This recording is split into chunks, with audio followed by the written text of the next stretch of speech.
রাসূল সাল্লাল্লাহু আলাইহি ওয়াসাল্লাম বললেন, জিজ্ঞাসা করা হলো জাহান্নাম থেকে বাঁচার পথ কি? আল্লাহ নবী, জাহান্নাম থেকে বাঁচার পথ কি?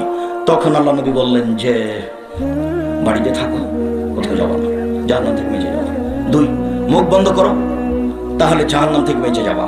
মুখ খুব বিপজ্জনক, জিহ্বা খুব খারাপ। তারপর বললেন পাপের জন্য কাঁদো, বেঁচে যাবা। আবার বললেন যুগের কি হবে, তোমাদের কি হবে?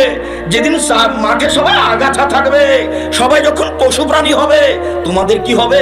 যুগের কি হবে? আমানতদারি থাকবে না, তখন তোমাদের কি হবে? যুগের কি হবে? বুঝেও বুঝে না ওরা, অন্তর আছে বুঝে না, দেখেও দেখে না ওরা, চক্ষু আছে দেখে না, শোনেও শোনে না ওরা, কান আছে শোনে না। উলায়েকা কাল আনাম, তারা পশু প্রাণীর মতো, তারা গরু ছাগলের মতো, তারা কুকুর শ্রীলের মতো। মানুষকে আল্লাহ বলছেন তারা কুকুর শ্রীলের মতো। সেদিন তোমাদের কি হবে? সেদিন যুগের কি হবে? বলেন কি করবো তাহলে? 1, বাড়িতে থেকে যাও। 2, মুখখান বন্ধ রাখিও, খুললেই বিপদ হবে।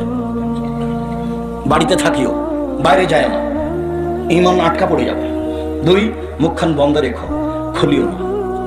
রাসূল সাল্লাল্লাহু আলাইহি ওয়াসাল্লাম বলছেন পৃথিবীর মানুষ, তোমরা 2টা জিনিসের জিম্মেদারি দাও, নেও। আমি তোমাদের জান্নাতে নিয়ে যাওয়ার জন্য জিম্মেদারি নিলাম, আর আমি তোমাদেরকে জান্নাতে নিয়ে যাব।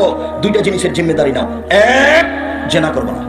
2, মুখে বদনাম করবো না। আমি তোমাদের জান্নাতে নিয়ে যাব, জিম্মেদারি নিলাম। আমি জিম্মেদারি নিলাম, কিভাবে জান্নাতে নিয়ে যেতে হবে সেটা আমি দেখবো বিচারের মাঠে। হাদিস বুখারী মুসলিম। তোমার 2টা, আমার 1টা। বলো তো যুবক, 2টা কি